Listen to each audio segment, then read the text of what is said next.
수험생 여러분 안녕하십니까. 지적에듀의 송영호입니다. 자, 이번 시간에 다뤄야 될 내용은 분류법이에요.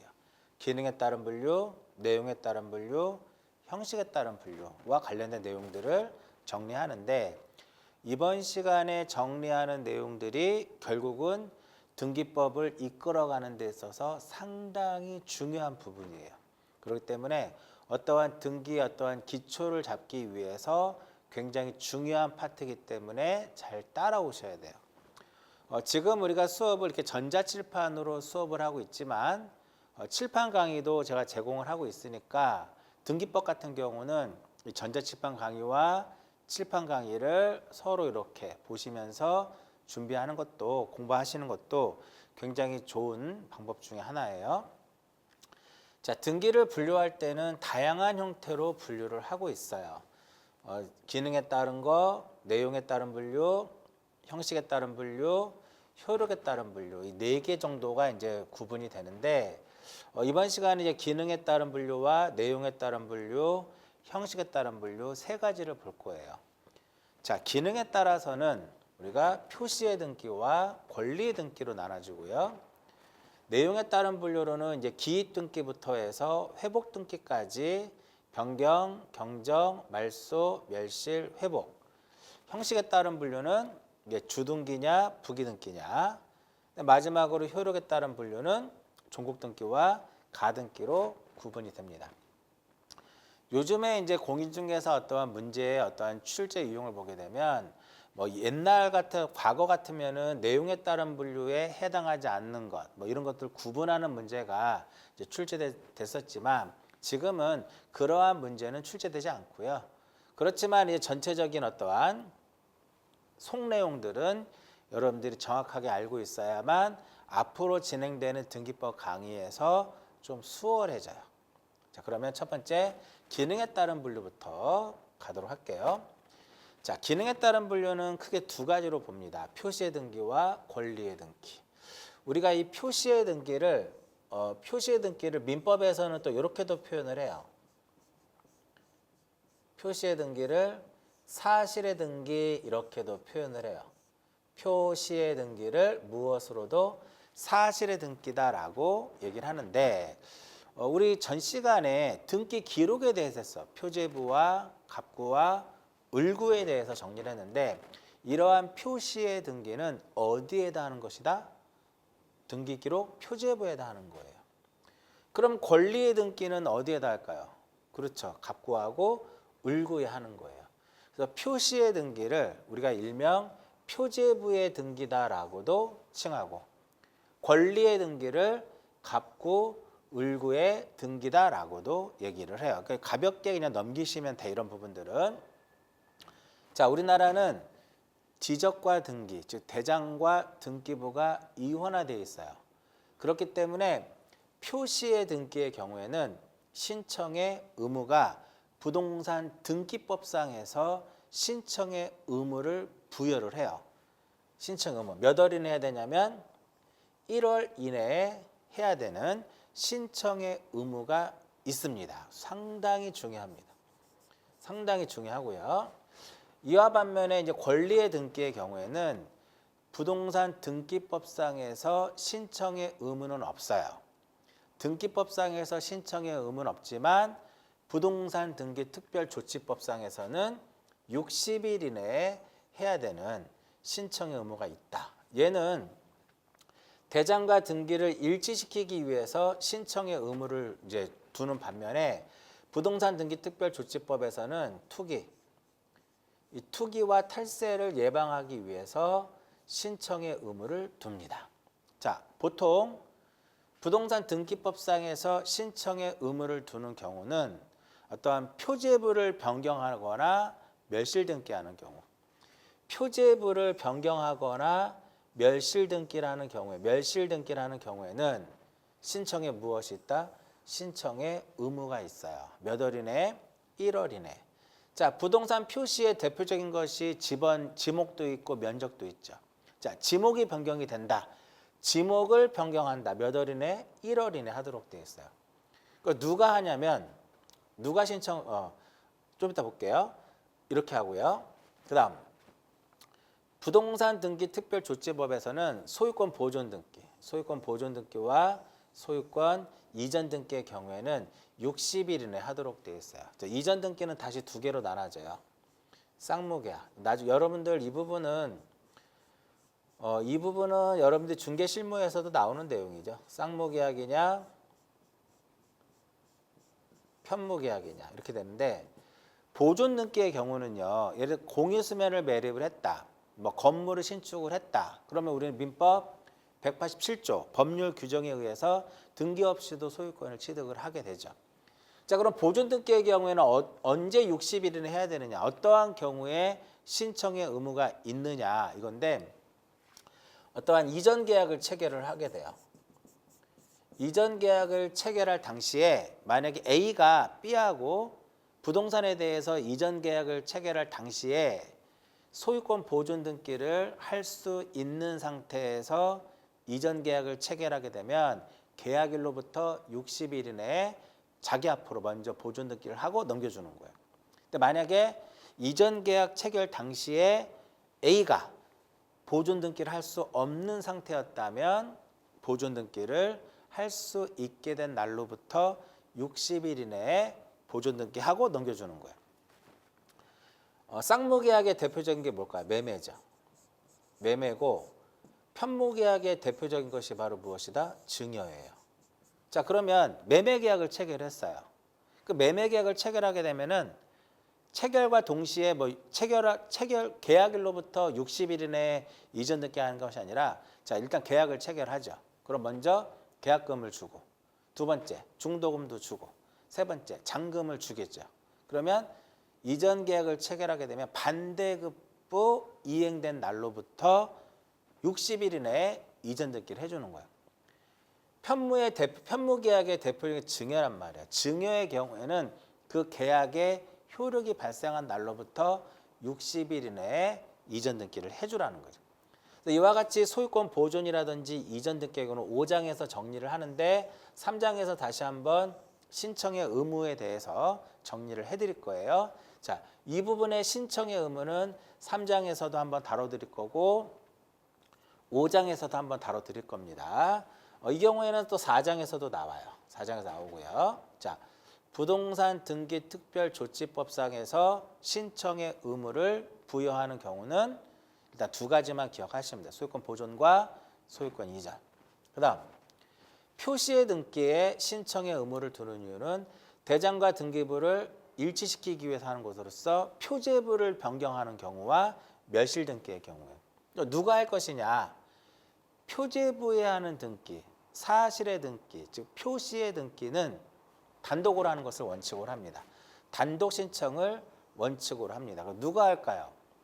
소유권의 등기 명의인이 하는 겁니다. 누가 한다고요? 소유자가 하는 거야. 그러니까 소유권의 등기 명의인이 단독으로 하는데 이러한 권리의 등기의 경우에는 권리의 등기를 하다 보면 이득을 보는 사람, 불이익을 받는 사람이 있죠. 그래서 권리의 등기는 권리자와 의무자가 공동으로 등기를 하게 됩니다. 자, 그다음에 이제 이해관계인. 자, 등기법상에서 우리가 이해관계인이다라고 하는 것은 무엇을 의미하는 거냐면 등기부의 어떠한 기록이 되는 과정에서 형식적으로 손해를 입을 우려가 인정되는 자를 이해관계인이다라고 얘기를 해요. 단순하게 손해를 입을 우려가 인정되는 자를 이해관계인 이렇게 표현하는데 표제부에는 우리가 소재, 지번, 지목, 면적 이런 것들이 이제 기록이 되고요. 그러한 것들이 어떠한 변경이 된다 하더라도 이해관계인이 존재하지 않겠죠. 결국은 표시의 등기, 즉 표제부의 등기의 경우에는 이해관계인이 존재하지 않습니다. 그러나 권리의 등기라는 과정에서는 어떠한 등기라는 과정에서 형식적으로 손해를 입을 우려가 인정되는 자, 즉 이해관계인이 있습니다. 여기는 X가 아니라 O예요. 이해관계인이 있어요. 그러면 등기법상에서 우리는 이해관계인이 있을 때 그자의 무엇을 첨부를 해야 되냐면 승낙서를 첨부를 해야 돼요. 그것이 일반적 요건인데 무슨 반드시 첨부하는 것은 아니고 경우에 따라서는 첨부하지 않는 경우도 있어요. 이제 그런 부분들. 자, 그다음 형식. 여기서 형식이라고 하는 것은 뭐냐면 등기를 실행하는 과정에서 주등기로 실행할 것이냐 부기등기로 실행을 할 것이냐. 보통 우리가 표제부는요 오로지 주등기로만 실행이 돼요. 마지막 부분에 나오는데 독립된 순위번호를 사용을 해서 주등기 형식으로 등기가 이루어지고 갑구하고 울구는 주등기 형식으로도 이루어지지만 경우에 따라서는 이렇게 주등기에 가지번호를 붙여서 이렇게 부기등기 형식으로 이루어지는 것도 있더라 이겁니다. 참고 좀 알아두시고요. 일단은 권리보다는 이쪽 위주로 정리하시는 것도 좋아요. 자, 우리가 앞으로 등기법을 공부하는 과정에서 무효등기의 유용이라든지 권리 추정력이라든지 가등기, 등기필 정보, 인감 이러한 내용들을 공부하는 과정에서 표시의 등기와 권리의 등기의 내용이 등장을 할 거예요. 그럼 이러한 무효등기 유용부터 가등기 이쪽은 오로지 권리하고만 관련이 있어요. 권리의 등기에만 인정이 되는 겁니다. 그럼 결과적으로 사실의 등기, 표제부의 등기에는 무효등기 유용 안 되고요. 추정력 인정 안 되고요. 가등기도 할 수 없어요. 등기필 정보도 권리를 취득하는 거하고 무관하기 때문에 등기필 정보도 작성해 주지 않아요. 그러니까 이러한 부분들은 무효등기 유용, 권리 추정력, 가등기 이쪽을 정리하다 보면은 표시의 등기하고는 무관한 것을 알 수 있다. 이렇게 보시면 됩니다. 자, 여기서 이제 요거 하나 정리해 볼게요. 자, 우리는 기능에 따라서 표시의 등기와 권리의 등기로 나눠지는데 표시의 등기를 표제부에 한다고 해서 표제부의 등기다라고 표현을 하고 또 사실의 등기다라고 얘기를 해요. 앞으로 등기법을 공부하는 과정에서 어떠한 부동산 표시의 어떠한 등기와 관련된 내용이 등장을 했다면 지금부터 간단하게 정리하는 그 규칙을 기억하세요. 그 규칙이 바로 뭐냐면 첫 번째는 뭐냐면 신청의 의무가 있다라는 거예요. 대장과 등기부를 일치시키기 위해서 신청의 의무를 부동산 등기법상에서 부여를 하죠. 자, 몇 월 이내 하도록 되어 있다고 그랬어요? 1월 이내.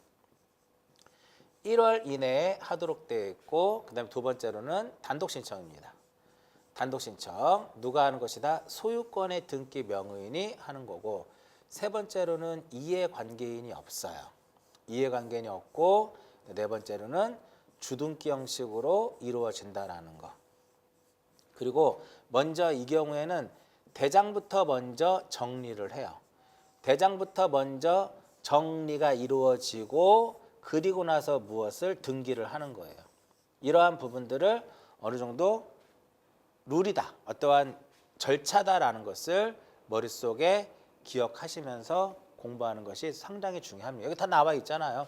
신청의 의무가 있고 단독 신청이고 이해관계인 없고 언제나 주등기로 하고 이런 부분들을 항상 표제부에 하는 등기를 정리할 때는 항상 이 부분을 체크해서 보시는 거예요. 자, 여기까지가 이제 기능에 따른 분류라고 보면 되겠고 내용에 따른 분류를 봅니다. 자, 내용에 따른 분류에는 이제 기입 등기, 변경, 경정, 말소, 멸실, 회복 다양한 것이 있는데 먼저 기입 등기. 부동산 등기법에는 기입 등기다라고 딱 정의를 내리지는 않아요. 기입 등기라고 하는 것은 뭐냐면 새롭다라는 거예요. 새롭다. 새로운 등기 원인에 의해서 어떠한 새로운 원인에 의해서 어떠한 사항을 등기 기록에 기록하는 거예요. 새롭게 기입하는 거. 그 결과적으로 기입 등기는 새롭다. 뭔가 새롭게 올라간다. 이렇게 생각하시면 편해요. 이해하셨나요? 결과적으로 권리의 발생, 변경, 소멸이 있는데 우리 전 시간에 권리의 발생, 변경, 소멸에 대해서 등기를 한다 그랬잖아요. 그러면 이 기입 등기는 권리의 발생, 변경, 소멸 중에 무엇하고 관련이 있을까요? 발생과 밀접한 관련이 있습니다. 자, 권리의 발생에는 이제 크게 원시취득과 원시취득과 승계취득으로 나눠져요. 그죠? 그럼 승계취득은 이전적 승계가 있고 설정적 승계가 있어요. 원시취득을 하게 되면 소유권 무슨 등기를 한다? 보존 등기를 하는 거죠. 따라서 보존과 이전과 설정이 바로 무엇이 된다? 이것이 바로 기입 등기예요. 자, 한번 볼까요?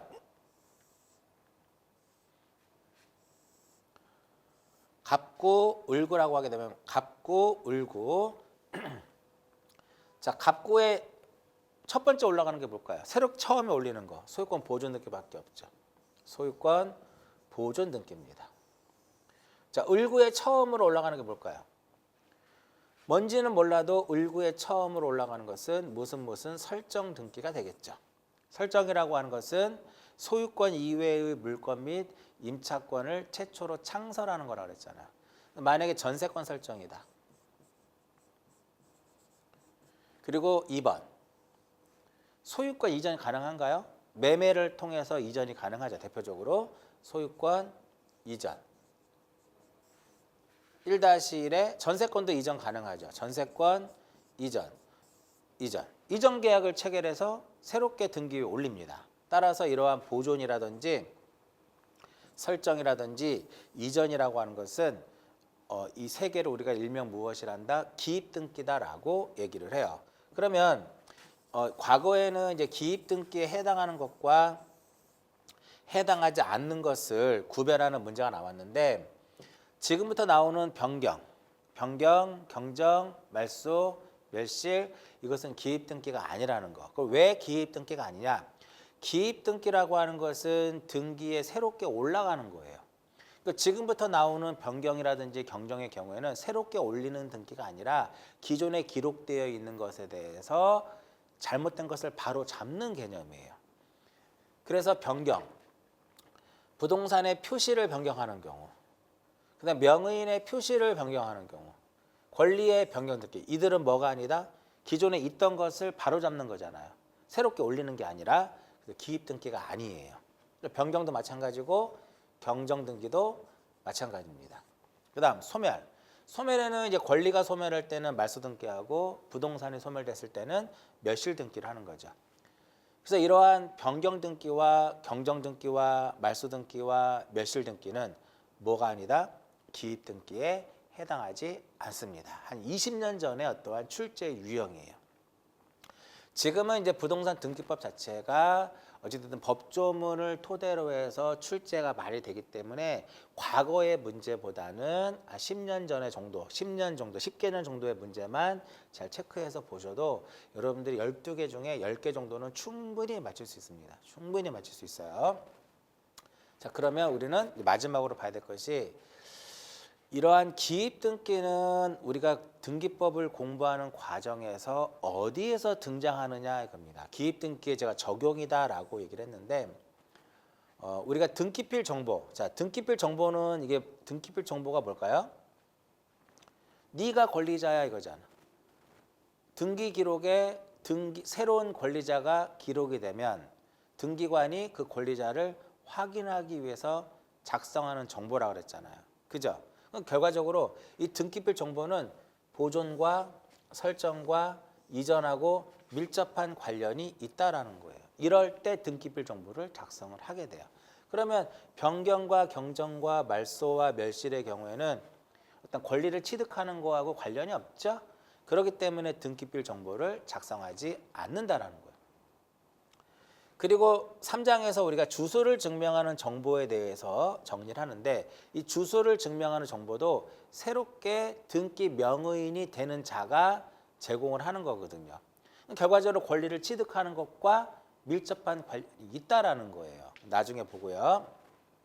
그다음에 마찬가지로 부동산 등기용 등록번호를 증명하는 것 이런 부분들도 보존, 이전, 설정 등기와 밀접하게 관련성이 있다라는 거. 일단 여기서 기입등기라고 하는 것은 새롭게 올리는구나. 뭔가 등기부에 어떤 새로운 것이 올라가는구나. 이렇게 기억하시면 돼요. 개념도 중요하지만 1번 같은 경우도 1번과 2번 같은 경우도 상당히 중요한 내용이에요. 자, 이제 공부를 더 하면서 여러분들이 또 이런 것들도 알아가는 과정이 또 중간중간에 나올 겁니다. 자, 이제 변경등기. 자, 변경과 경정등기부터는 기입등기가 아니라고 그랬죠. 변경등기와 경정등기는 개념이 똑같아요. 다만 불일치를 바로잡는 것은 똑같지만 그 불일치가 발생하는 그 원인이 후발적이라면 변경등기를 하는 것이고 그 원인이 원시적일 때는 경정등기를 하게 돼 있어요. 즉 정의 자체가 등기사항에 대해서 일부에 대해서 불일치가 됐을 때 이것을 바로잡는 것을 변경 또는 경정이라고 하는데 똑같죠 지금. 근데 이 불일치의 원인에서 차이가 발생을 해요. 그 불일치의 원인이 후발적 불일치라면 무슨 등기? 변경 등기를 하는 것이고 그 불일치의 원인이 원시적 불일치일 때 원시적 불일치라면 경정 등기를 하게 되는 겁니다. 여기서 이제 항상 등기법은 어떤 체계 꼬리에 꼬리를 무는 방식으로 공부하면 상당히 편해요. 자, 여기서 등기사항이라고 하는 것은 표제부의 사항과 갑구의 을구의 내용을 기억하시면 돼요. 등기사항은 표제부하고 갑구하고 을구로 나눠지는데 표제부에는 우리가 뭐를 기록하나요? 토지 표시와 소유자 토지 표시와 그 다음에 건물의 표시를 쓰죠. 그럼 부동산의 무엇? 부동산의 표시를 쓴단 말이에요. 그죠? 그리고 갑구 을구 하면 뭐 떠올르라 그랬어요? 그럼 여기서 부동산의 표시인데 토지는 무엇이다? 소재, 지번, 지목, 면적. 건물의 경우에는 소재, 지번, 건물의 내역이죠. 여기서 그럼 건물의 내역이라 하면 뭘까요? 건물의 구조, 종류, 면적이에요. 여기서 하나 대입을 한번 해볼까요? 지목을 한번 지목. 자, 지목은 등기사항이다. 맞죠? 지목은 등기사항 맞아요. 그러면서 그 중에 하나다. 일부다. 맞죠? 지목은 등기사항이고 그 중에 일부예요. 근데 지목이 만약에 지목이 전에서 대로 됐어요. 그러면 후발적으로 어떠한 지목 변경이라는 것이 이루어진 거죠. 그랬을 때 후발적 불일치예요. 이거 바로잡는 것이 변경이고 경정은 지목이 전으로 등기가 돼야 되는데 답으로 등기가 됐어요. 처음부터 애초부터 원시적 불일치가 발생한 거죠. 그럴 때는 무슨 등기라는 것이다? 변경 등기를 하는 거다. 이렇게 보시면 돼요. 그 다음 갑구하고 을구하게 되면 맨 마지막 부분에 무엇을 생각하자? 권리자 및 기타 사항을 생각을 합니다. 권리자 및 무엇? 권리자 및 기타 사항을 기억하시는데 권리자 하면 뭐가 떠올라야 돼요? 권리자 하면은 성명, 주소, 주민등록번호를 기억을 하셔야 되겠죠. 맞나요? 성명과 주소와 주민번호를 생각을 해야 돼. 그러면 성명과 주소와 주민번호를 묶어서 우리는 무엇이라고 한다? 등기 명의인의 표시다라고 얘기를 했어요. 이러한 등기 명의인의 표시가 후발적 원인에 의해서 불일치가 발생하면 변경 등기를 하는 것이고 그 명의인의 표시가 원시적 불일치일 때는 경정 등기를 하면 돼요. 주소 볼까요? 주소가 기존에는 화곡동이었어요. 화곡동에서 신월동으로 바뀝니다. 그러면 명의인의 표시가 바뀌는 거죠? 전거, 후발적이죠. 그럴 때는 무슨 등기? 변경 등기. 이름을 올려야 되는데 이름 올렸는데 이름을 잘못 올렸어요. 그 원시적 불일치죠. 그럴 때는 무엇? 경정 등기가 되는 거예요. 그리고 기타 사항 하게 되면 뭐가 떠올라야 돼요? 기타 사항 하게 되면 전세금 이런 거 떠올라야 되는데 일단 여기 나와 있는 거 볼까요? 명의인의 표시의 변경 등기는 언제나 부기등기로만 갑니다. 언제나 부기등기로만 가고요. 그 다음에 기타적인 내용이라 하면 무엇이다? 우리 제가 전 시간에 다 설명해 드렸잖아.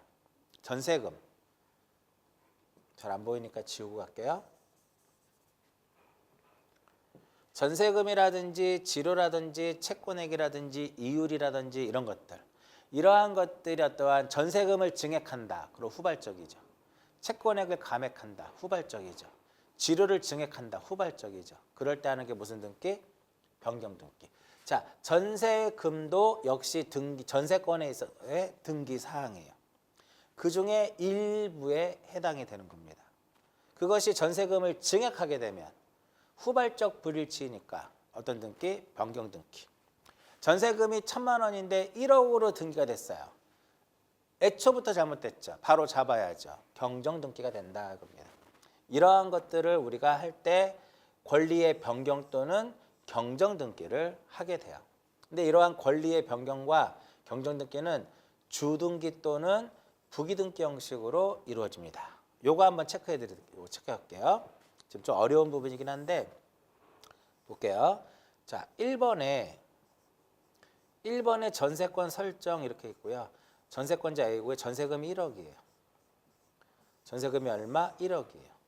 전세권 설정자는 B고요. 자, 이때 전세금을 1억에서 얼마로? 2억으로 증액을 합니다. 근데 밑에 지금 후순위권자 아무도 없죠. 아무도 없죠. 그럴 때 우리가 어떤 표현을 쓰냐면 이해관계인이 없다라고 표현을 해요.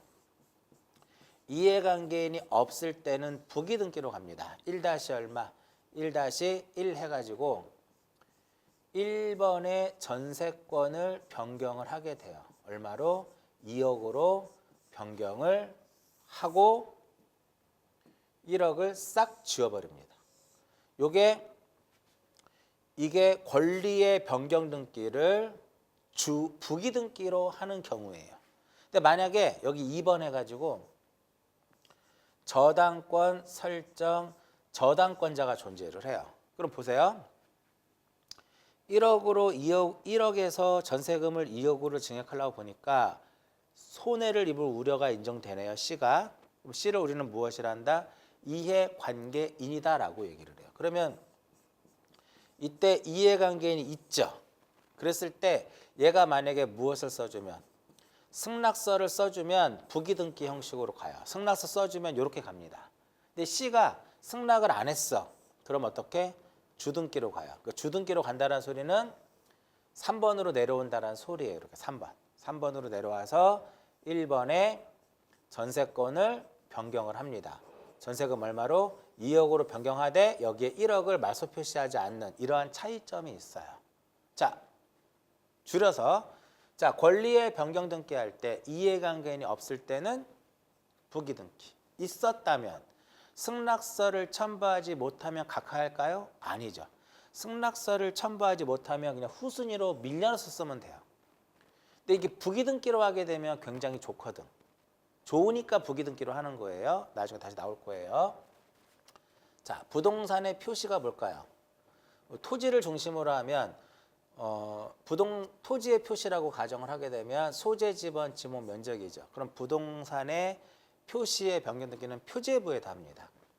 그렇죠? 이렇게 표시번호, 접수, 소재, 지번, 지목, 면적 이렇게 들어가고 쭉 나옵니다. 이런 내용들이. 지목이 전에서 뭐로 바뀌었어요? 대로 바뀌었죠? 지목 변경이라고 합니다. 그죠? 이럴 때 하는 게 바로 그럼 지목은 등기 사항이다. 맞죠? 그 중에 일부다. 지목이 전에서 지목 변경을 통해서 대로 바뀌었으니까 후발적 불일치예요. 그렇기 때문에 무슨 등기라는 것이다? 변경 등기라는 것이고 주등기 형식으로 간다. 그럼 여기서 이제 아까 그 규칙을 따라가는 거죠. 어떤 규칙을 따라가요? 이 규칙을 따라가는 거야. 1월 이내에 신청의 의무가 있고 누가 소유권의 등기 명의인이 먼저 뭐부터 정리하고 대장부터 정리하고 이해관계인 존재하지 아니하고 언제나 이렇게 주등기 형식으로 간다라는 이러한 법칙을 따라가는 거예요. 그 다음 명의인의 표시가 뭐라고 그랬냐면 명의인의 표시는 성명과 주소와 주민번호를 얘기했어요. 그 명의인의 표시인데 갑구에다 할 수도 있고 소유권이면 갑구에 올라가는 거. 성명과 주소와 주민번호가 소유권일 때는 갑구에 올라가는 것이고 소유권 이외의 권리일 때는 을구에 올라가는 거죠. 을구를 한번 볼까요? 똑같죠. 자, 1번에서 지상권 설정해서 성명과 주소와 주민번호, 기타적인 내용도 들어가겠죠. 뭐 존속기간이라든지 지로라든지 등등. 자, 1-1이라고 써 있는데 1번에 이게 1번이라는 거죠. 명의인의 표시 이거라는 거죠. 이것이 전거가 됐어요. 그럼 화곡동에서 신월동으로 바뀌었단 말이에요. 이렇게. 이때 하는 게 바로 무엇이다? 명의인의 표시의 변경 등기인데 등기 명의인의 표시의 변경 등기는 언제나 부기등기 형식으로만 이렇게 언제나 부기등기 형식으로 이루어집니다. 화곡동에서 신월동으로 바뀌면 종전거 말소 표시를 해주는 거예요. 이게 변경등기와 경정등기예요. 변경등기 예를 설명을 해드렸고요. 그 다음 말소등기. 자, 변경과 경정이 등기사항의 일부라면 말소등기는 전부예요. 등기사항에 대해서 전부가 불일치가 됐을 때 그 불일치의 원인이 원시적 불일치이든 후발적 불일치이든 그것이 등기사항에 대해서 전부라면 말소등기를 하는 겁니다. 자, 말소등기는요, 그냥 권리 자체를 통째로 날려버리는 거예요. 그게 변경과 경정하고의 차이예요. 변경과 경정은 일부만 바로잡는 거라면 말소등기는 이와 같이 이렇게 소유권 이전이 됐는데 이것을 만약에 소유권 이전 등기가 등기원인의 어떤 무효 또는 취소가 있었다. 그럼 3번 해가지고 2번의 소유권을 말소를 하면서 얘를 싹 지워버리는 거예요. 그러니까 권리 자체를 통째로 날리는 게 바로 무엇이다? 말소등기예요. 이렇게 어떤 원시적 불일치, 등기원인의 어떤 무효가 있었다라는 무효 또는 취소가. 그러니까 후발적 불일치라는 건 뭐냐? 존속기간이 만료됐다라든지, 그죠? 그 다음에 뭐 채무를 변제했다라든지 이런 부분들. 예를 들어서 을구에 지상권 설정이 있는데 존속기간이 존재하겠죠. 근데 만약에 존속기간이 만료가 됐어요. 존속기간이 어떤 만료가 돼서 말소등기를 해야 되는 거죠. 그러면 2번에서 지상권 말소를 하게 됩니다. 그리고 얘를 통째로 날려버리는 거예요. 후발적 불일치, 만약에 존속기간이 만료됐다면 후발적 불일치가 되는 거고, 만약에 이 지상권 자체가 애초 당시에 지상권 등기가 되지 말아야 될 것이 됐다면 그걸 원시적 불일치로 인해서 또 말소를 시키면 되는 거예요. 이렇게 말소등기는 언제나 이렇게 독립된 번호를 사용을 하게 돼요. 그래서 주등기 형식으로 이루어진다라는 겁니다. 자, 어떠한 권리를 말소하다 보면 이득을 보는 사람도 있지만 불이익을 받는 사람도 있어요. 그래서 말소등기의 경우에는 원칙적으로 공동신청에 의해서 이루어진다라는 거예요. 원칙이 있으면 예외도 있겠죠. 예외는 단독으로 할 수도 있고 직권으로 할 수도 있고 관공서의 촉탁에 의해서도 가능합니다. 그래서 이러한 세부적인 내용들은 이후에 우리가 3장에서 자세하게 다룰 거고요. 이렇게 말소등기를 하는 과정에서 누가 존재한다? 이해관계인이 존재하게 되면 그자의 무엇을 첨부를 해야 되냐면 승낙서가 들어와야 돼요. 만약에 승낙서가 들어오지 않으면 등기관이 말소등기를 해주지 않습니다. 한번 볼까요? 자, 1번의 전세권. 1번의 전세권 설정, 전세권자 A, 설정자 B, 1-1의 저당권. 저당권 설정, 저당권자 C. 자, 존속기간이 만료가 됐어요. 존속기간이 만료가 돼서 전세권 등기를 무엇하고자 한다? 말소등기를 하고자 합니다. 그랬을 경우에는 전세권자가 의무자가 되고 설정자가 무엇이 돼서 권리자가 돼서 둘이 공동으로 말소등기를 신청을 하게 돼요. 그런데 바로 뒤에 이론이 같이 나오는데 이것을 주등기라 하고 이것을 부기등기라고 해요. 이 부기등기는 주등기를 기초로 해서 이루어지는 거예요. 따라서 이 주등기가 말소가 되면 얘는 살아남지 못해요. 얘를 기초로 하는 거기 때문에. 그래서 우리가 말소등기 할 때 이 C를 우리는 무엇이라고 한다? 우리는 이 C를 이해관계인이다라고 얘기를 해요. 그럼 이해관계인이 있을 때 무엇을 첨부? 승낙서 첨부. 그래서 승낙서를 첨부했다라는 소리는 나도 죽겠다라고 의사표시하는 거예요. 실질적으로. 2번 해가지고 1번의 전세권을 무엇을 했어요? 말소를 했다는 소리는 C 이해관계인의 승낙서가 들어왔으니까 등기가 됐겠죠. 그러면 얘는 더 이상 의미가 없으니까 등기관이 후속 조치로서 등기를 말소하게 돼요. 그러한 것을 우리는 직권 말소라고 표현을 하는 거죠. 이렇게.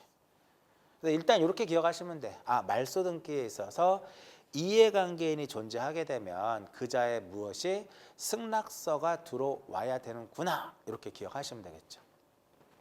그 다음 말소 회복 등기. 말소 회복 등기는 말소된 것을 다시 회복하는 거예요. 말 그대로.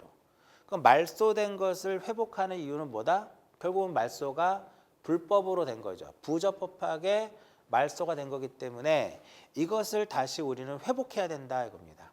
말소 회복 등기는 등기사항에 대해서 전부 또는 일부가 부적법하게 말소가 됐을 때 이것을 회복하는 겁니다.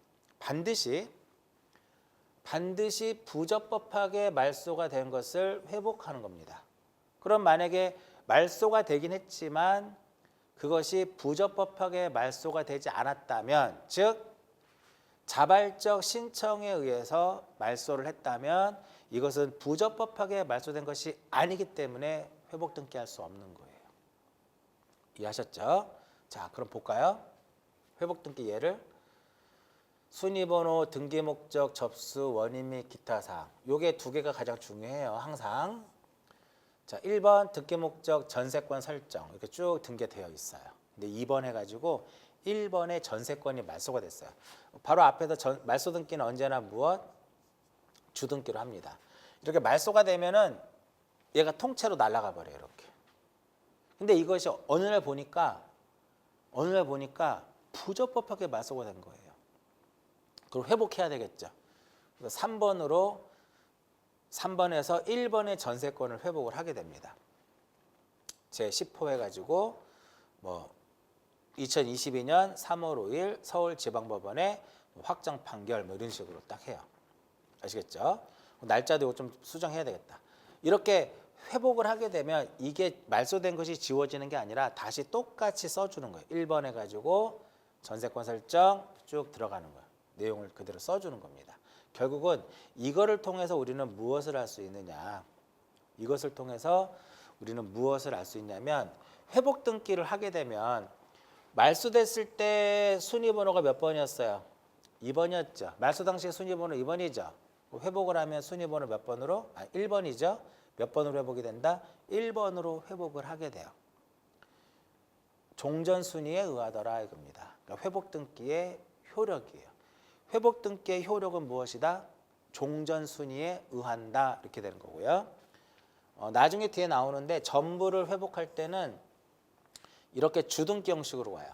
전부를 회복할 때는 주등기 형식으로 우리가 회복을 하고 일부를 회복할 때는 부기등기 형식으로 회복이 돼요. 전부는 주, 일부는 부기. 이렇게 해서 회복 등기를 정리하시면 돼요. 일단 회복 등기의 가장 키워드는 부적법하게 말소됐을 때 이를 회복하는 것이다 이겁니다. 이해하셨죠? 자, 이어서 이제 마지막으로 멸실 등기에 대해서 정리를 하도록 하겠습니다. 멸실 등기. 자, 멸실 등기라고 하는 것은 부동산이 우리 앞에까지는 등기 사항이었죠. 멸실 등기는 부동산이 전부가 멸실된 거예요. 전부가 어떠한 물리적으로 즉 화재라든지 홍수 이런 것을 통해서 전부가 소멸했을 때 멸실됐을 때 하는 것이 멸실 등기예요. 그럼 여기서 부동산 이렇게 쓰면 두 개로 나눠지겠죠. 토지와 건물이 돼요. 여기서 체크. 반드시 부동산이 전부가 무엇이 된다? 전부가 멸실이 돼야 돼요. 전부가 아니라 만약에 일부가 멸실이 되면 면적이 줄어들겠죠. 그럴 때는 멸실 등기를 하는 것이 아니라 그때는 변경 등기를 하게 되는 겁니다. 조심하시고요. 자, 부동산 하면 토지 건물. 자, 토지가 멸실이 될 수도 있고 건물도 토지와 건물이 멸실될 수도 있고 또 건물이 존재하지 않는 건물에 대해서도 우리는 무슨 등기를 멸실 등기를 신청하는데 직접적으로 토지가 멸실이 되거나 건물이 멸실이 됐을 때는 신청의 의무가 있어요. 멸실 등기는 표지에 부여하거든요. 표지에 부여하기 때문에 이거 그대로 따라오는 거예요. 1월 이내에 신청의 의무가 있고 소유권의 등기 명의인이 하고 대장부터 먼저 정리하고 이해관계에 넣고 언제나 주등기 형식으로 이루어진다는 게 규칙적으로 이 내용이 그대로 따라와야 돼요. 다만 존재하지 아니하는 건물에 대해서도 우리는 소유권의 등기 명의인이 멸실 등기를 신청을 하는데 이것은 신청의 의무가 없어요. 신청의 의무가 없다, 지체 없이 하는 거니까 신청의 의무가 없는 거죠. 자, 멸실 등기는 등기 기록 중에 어디에다 한다? 표제부에 하는 겁니다. 자, 토지가 멸실된 거네. 이 부분을 보니 이렇게 된 상태에서 멸실 등기를 한 겁니다. 해물. 그래서 폐쇄 이렇게 폐쇄. 왜 폐쇄할까요? 토지가 멸실이 됐어. 또는 건물이 멸실됐어. 더 이상 공식을 할 이유가 없잖아요. 그죠? 그렇기 때문에 등기 기록을 무엇하도록 되냐면 폐쇄하도록 되어 있다라는 거죠. 단 멸실한 건물이 한동 건물을 구분한 경우에는 폐쇄하지 않는다. 이게 무슨 의미냐면은 이와 같이 이렇게 있으면 한동 건물을 구분한 이것이 멸실이 되면 당연히 폐쇄가 되는데 이 부분만 멸실이 됐어요. 그럼 이 부분 전유 부분에 대한 표제부와 갑구와 을구만 빼면 되는 것이지 전체 등기 기록을 폐쇄해서는 안 된다는 겁니다. 멸실 등기하면 이거 딱 지워버려요. 그리고 이게 2번 보면 뭐가 떠올라야 될까요? 2번 하면 딱 떠올려야 될 게 있죠. 아, 이게 표제부에 하는 거구나. 2번이네 주등기구나 이겁니다. 절대적으로 표제부는 부기등기가 인정이 안 돼요. 오로지 표제부는 주등기로만 이렇게 실행이 됩니다. 멸실등기. 그럼 지금까지 했던 내용들을 한번 변경과 경정, 말소 회복등기까지 간단하게 한번 정리를 해볼게요. 자, 변경등기와 경정등기는 등기사항에 대해서 일부가 후발적 불일치했을 때 바로잡는 거라면 변경, 그것이 원시적 불일치라면 경정, 말소등기는 전부에 대해서, 그죠? 일부가 아니라 전부에 대해서 후발적 불일치든 원시적 불일치든 그것이 등기사항의 전부라면 말소등기라는 거고요. 회복등기는 등기사항의 전부 또는 일부가 부적법하게 말소됐을 때 이를 회복하는 거예요. 회복하게 되면 뭐가 좋다고 그랬어요? 회복등기를 하게 되면 종전순위를 그대로 가져간다라고 말씀을 드렸고요. 그렇죠? 그리고 반드시 이렇게 부적법하게 말소가 돼야 돼. 그렇기 때문에 이 자발적 신청에 의해서 말소를 한 것은 회복할 수 없다. 그래서 앞부분 뭐 이런저런 내용을 쭉 설명해 드렸는데 그런 내용들이 지금 초반에는 내가 접하기가 어렵다라고 생각하시는 분들은 그래도 이 변경등기, 경정, 말소 회복등기, 멸실등기까지의 어떠한 기본적인 개념 정도는 잡고 가야 이유가 좀 편해져요. D가. 자, 여기까지가 이제 내용에 따른 분류다라고 보는 거고요. 형식에 따른 분류에는 주등기라는 것이 있고 부기등기라는 게 있어요. 전체적으로 한번 여기 읽어보면서 설명해 드릴게요. 주등기라고 하는 것은 이렇게 표시번호 또는 순위번호를 독립한 번호를 부여하는 겁니다. 뭐를 부여하냐면 독립된 번호를 사용하는 겁니다. 즉 독립된 번호니까 1, 2, 3 이런 식으로 독립한 번호를 사용해서 이루어지는 것을 우리는 일명 주등기라고 표현을 해요. 그럼 부기등기는 주등기의 순위와 동일한 순위를 나타내기 위해서 하는 거예요. 그러니까 주등기의 순위를 따라가기 위해서 하는 겁니다. 또한 기존의 등기의 어떠한 연장선임을 표시하려고 할 때 하는 게 바로 부기등기예요. 이러한 등기관이 이렇게 부기등기를 할 때에는 그 부기등기가 어느 등기에 기초한 것인지 알 수 있도록 주등기 또는 부기등기의 순위번호에 가지번호를 붙여서 해야 된다. 부기등기는 주등기 순위에 이렇게 가지번호를 붙여서 하거나 부기등기에서 또 이렇게 부기등기에서 또 이렇게 가지번호를 붙여서 할 수 있어요. 그래서 보면 이렇게 등기관이 부기등기를 할 때는 그 부기등기, 요 부기등기가 어느 등기에 기초한 것인지 주등기에 기초한 것이냐 부기등기에 기초해서 한 것이냐를 알 수 있도록 가지번호를 붙여서 하는 거예요. 자, 3번. 이 부기등기는 주등기와 동일한 순위죠. 그렇기 때문에 주등기가 무엇이 되면 말소가 되면 당연히 부기등기는 말소가 됩니다. 근데 누가 시켜요? 그거를 등기관이 직권으로 말소를 하게 돼요.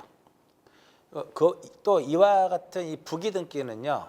반드시 법적 근거가 있어야 돼요. 등기관이 임의로 자기 마음대로 부기등기로 실행할 수 없다라는 거죠. 어떤 법적 근거하에 부기등기로 하는 겁니다. 자, 부기등기 순위는 이 부기등기 자체는 주등기와 동일한 순위를 나타내고자 하는 거기 때문에 부기등기 순위는 주등기 순위에 의하고 같은 주등기에 관한 부기등기 상호간의 순위, 즉 1-1과 1-2 같은 주등기에 관한 부기등기 상호간의 순위는 얘가 우선이에요. 먼저 한 게 우선이에요. 따라서 등기 순서에 따른다 이렇게 표현이 되는 거죠. 굉장히 주등기와 부기등기에 있어서 굉장히 중요한 지문입니다. 자, 다시 한번 정리해 드릴게요. 형식에 따른 분류에 따라서 형식에 따른 분류에는 주등기라는 것과 부기등기로 나눠지는데 좀 전에 말씀드렸듯이 이 부기등기는 주등기와 동일한 순위를 나타내기 위해서 하는 거예요. 아니면 기존의 등기를 연장하는 개념으로 하는 것이 부기등기예요. 자, 주등기와 동일한 순위를 가져간다. 그러니까 1이 있고 1-1이 있으면 순위 같은 거예요. 따라서 부기등기 순위는 무엇에 의하고 주등기 순위에 의하는 겁니다. 부기등기 순위는 주등기 순위에 의하고 같은 주등기의 여러 개의 부기등기는 즉 부기등기 상호간의 순위는 무엇에 의한다? 등기한 순서에 의한다. 1에 1, 1-1하고 1-2가 있다면 얘가 우선순위가 되는 먼저 했기 때문에 1-1이 되는 거죠. 자, 주등기라고 하는 것은 독립된 번호를 사용한다 그랬어요. 독립된 번호를 사용을 해서 이루어지는 겁니다. 즉 1, 2, 3 이런 식으로. 근데 부기등기는 독립된 번호를 사용하지 못해요. 독립된 번호를 사용하지 못하고 보통 주등기의 가지번호를 이렇게 붙여서 주등기 또는 부기등기에 가지번호를 붙여서 이루어지는 것이 바로 부기등기예요. 자, 부기등기라고 하는 것은 주등기가 있어야만 부기등기가 있을 수가 있어요. 맞나요? 맞죠? 그러면 주등기가 없으면 부기등기는 당연히 있을 수가 없는 거예요. 따라서 주등기를 말소하게 되면 부기등기는 살아남지 못해요. 얘도 말소가 되는데 누가 한다? 직권으로 말소를 하게 되는 거죠. 이런 경우예요.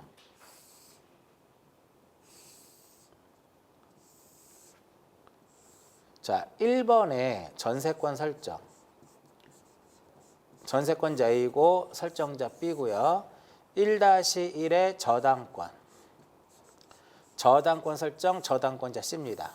자, 존속기간이 만료가 돼가지고 이 전세권 등기를 말소하려고 그래요. 근데 그럼 얘는 우리 좀 전에 했던 것처럼 얘는 이해관계인이에요. 성났어 들어왔죠? 나도 죽겠다라는 거야. 2번 해가지고 1번의 전세권 등기가 무엇이 되냐면 말소가 됐어요. 말소가 됐죠. 그럼 주등기가 없는 부기등기는 있을 수가 없으니까 얘도 죽어요. 누가 직권으로 말소를 한다라는 개념입니다. 이해하셨죠? 자, 보통 이제 여기까지가 이제 주등기와 부기등기를 이제 정리한 거고요. 문제는 뭐냐면 어떠한 상황이 발생했을 때 이것을 주등기로 할 것이냐 부기등기로 할 것이냐를 구분할 수 있어야 돼요. 일단 표제부는 오로지 뭐만 가능하다고 그랬어요? 표제부는 오로지 주등기로만 가능하다고 그랬어요. 그러면 표제부에는 부기등기를 할 수 있다 없다? 표제부에는 절대적으로 부기등기 할 수 없어요. 이렇게 하나 딱 기억하시고, 자, 보통 우리는 소유권을 목적으로 하면 주등기로 가요. 소유권을 목적으로 하면 주등기로 갑니다. 그러니까 소유권 보존 등기는 주등기로 가요. 여기서 체크 하나. 소유권의 경정 등기는 부기등기로 하는데 대표적인 예가 상속 등기 후에 협의 분할을 하는 경우가 있고요. 아니면 이런 경우도 있습니다. 이 부분 설명해 드릴게요. 자, A하고 B하고 공유해요. 그러면 여기가 A가 2분의 1이고 B가 2분의 1이라고 가정을 하게 되면 등기는 이와 같은 형태로 이루어져야 돼요. 1번에서 소유권 보존 A, B 이렇게 공유로서 등기를 해야 되는 거죠. 그렇죠? 그런데 등기가 어떻게 됐냐면 이렇게 된 겁니다. 1번에서 소유권 보존 A가 단독으로 하는 공유 토지임에도 불구하고 A가 단독으로 보존 등기를 했어요. 그러면 A가 자기 지분 2분의 1을 갖고 있기 때문에 지분만큼은 유효해요. 전부 무효가 아니야. 자기 지분만큼은 유효하기 때문에 이 B가 할 수 있는 역할은 결국은 경정하는 거예요. 소유권에 무엇을 한다? 경정 등기를 하게 돼요. A하고 누구하고 B하고 공유가 되게끔. 이럴 때 부기등기 형식으로 가는 거예요. 뭐 나중에 또 이 내용이 나오는데 이때는 A를 의무자로 하고 B를 무엇으로 해서 권리자로 해서 공동 신청을 하게 되는 거죠. 이런 부분까지도 같이 우리는 정리가 필요하다 이렇게 봐요. 대표적인 소유권의 경정 등기 이거 말고 다른 예를 설명해 드렸고요. 소유권 이전할 수 있죠. 소유권 이전 등기는 주등기. 그럼 소유권만 이전되느냐? 아니죠. 소유권 이외의 권리도 이전할 수 있어요. 소유권 이외의 권리를 이전할 때는 부기등기입니다. 그러니까 이렇게 가는 거예요. 1번 소유권 보존 A, 2번 소유권 이전 B. 이렇게 소유권 이전 등기는 이렇게 주등기 형식으로 가요. 1번 전세권, 전세권 설정 A. 1-1에 전세권 이전 B. 좀 차이점이 뭐가 있냐면은 얘는 지워져요, 이게. 얘는 안 지워져요. 얘는 지워집니다. 부기등기로 가는 거예요.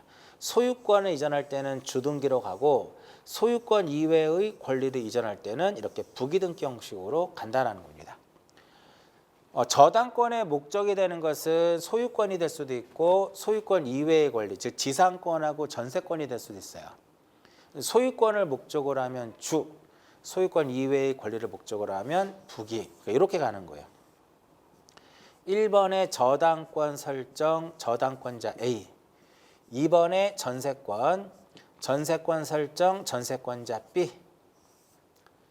2-1에 저당권 설정 C 이렇게 돼 있어요. 그러면 이 저당권하고 이 저당권은 다르다라는 거죠. 요 1번의 저당권은 소유권을 목적으로 하는 것이 되겠고요. 2-1의 이 저당권은 이 전세권을 목적으로 하는 거예요. 그래서 소유권을 목적으로 하면 주등기 형식으로 실행이 되고 소유권 이외의 권리를 목적으로 하면 부기등기로 실행이 돼요. 근데 똑같은 저당권은 저당권이라고 해서 똑같은 것은 아니다 이렇게 보는 거죠. 그래서 이와 같이 보통 소유권을 목적으로 하면 주, 소유권 이외의 권리를 목적으로 부기. 이거 외에도 주등기와 부기등기가 다양한 것이 존재해요. 자, 그런데 왜 여기서 멈췄느냐? 왜 여기서 멈췄느냐? 우리는 이 주등기와 부기등기를 구별하기 위해서는 등기법 전체를 다 알아야 돼요. 등기법 전반적인 내용을 알면 자연스럽게 주등기와 부기등기가 딱 정리가 돼요. 근데 지금 우리 등기법 오늘 3번째 시간이잖아. 그러니까 지금 들어가는 시점이야. 전반부인데 아직도 전반부이기 때문에 우리가 앞으로 지금 수업할 내용이 많아. 근데 이 주등기, 부기등기는 앞으로 뒤에 계속 나와요. 그렇기 때문에 한순환이 딱 돌면 이렇게 되는구나. 주등기, 부기등기를 이렇게 구별하는구나. 다시 한번 4장에서 다시 한번 주등기와 부기등기를 다시 한번 그때 정리해 드릴 거예요. 등기법은 내용상이 이렇게 내용들이 서로 간에 중복되는 내용들이 생각보다 상당히 많아요. 중복되는 내용들이 상당히 많기 때문에 결국은 공부를 하다 보면 어떻게 보면 공부가 잘 되면 양을 확 줄일 수 있는 그런 또 특징을 가지고 있어요. 근데 서로 간의 연결성을 무시한 채 공부를 하게 되면 공부 양은 이제 막 방대해지는 거죠. 그러다 보면 포기해 버린단 말이에요. 그래서 어찌됐든 등기법은 양은 많지만 우리 공인중개사 시험에 출제되는 범위로만 봤을 때는 압축해서 공부할 수가 있어요. 압축해서 공부할 수 있다. 그래서 우리 필기노트, PPT 강의 노트에 나와 있는 내용만 충실하게 여러분들이 보시면 12개 중에 10개 정도는 충분히 무난하게 마칠 수 있을 거라고 봐요. 이번 주는 여기까지만 정리를 하고 다음 주에는 이제 등기의 효력하고 유효요건, 그다음에 등기의 기간 및 설비 이쪽 관련돼서 강의를 하도록 하고요. 이번 시간은 여기까지 하고 마무리 짓도록 하겠습니다.